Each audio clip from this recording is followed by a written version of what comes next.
Okay. I can, I understand what you guys are saying, and I've definitely experienced that myself. But we need to bring it down to there are certain stressors that may not end. Not once. You're basically kind of saying one stress ends before another. One stress begins before another stress ends, and you never have a chance to completely get out of the stress cycles. But that's not what we're really trying to talk about right now.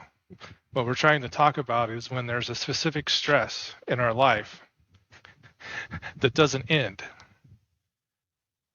Yes.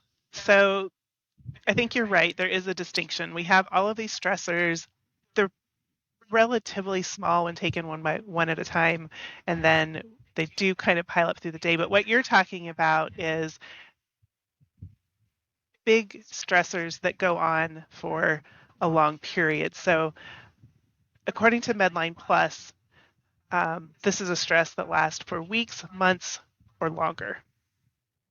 So you're right. There's a distinction Divorce. between that. Absolutely. That's at least months, if not years. Months in a good case until they turn 18 and beyond in the worst case. I happen to be the lucky one. Well, it's one of those stress isn't, I mean, divorce isn't just a stress, it's a trauma. So even though you start to move on from that stress and you can kind of close the cycle, you don't ever really move on from it because you always go back to it in your mind, whether you want to or not at times. And it just will work on you again. It's, you can finally get to a point, I think, after time. I don't know why I'm speaking to this like I know it because I haven't been divorced, but I'm just thinking about it in generalities where Parents are. you I'm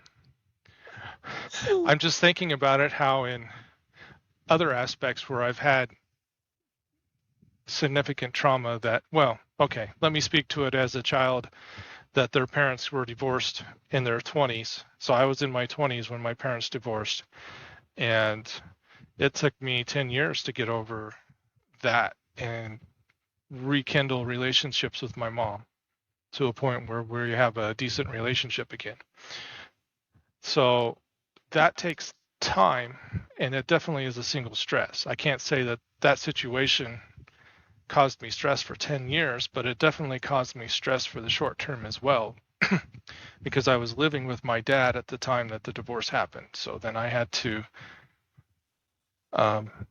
live through that as well. And that was very stressful.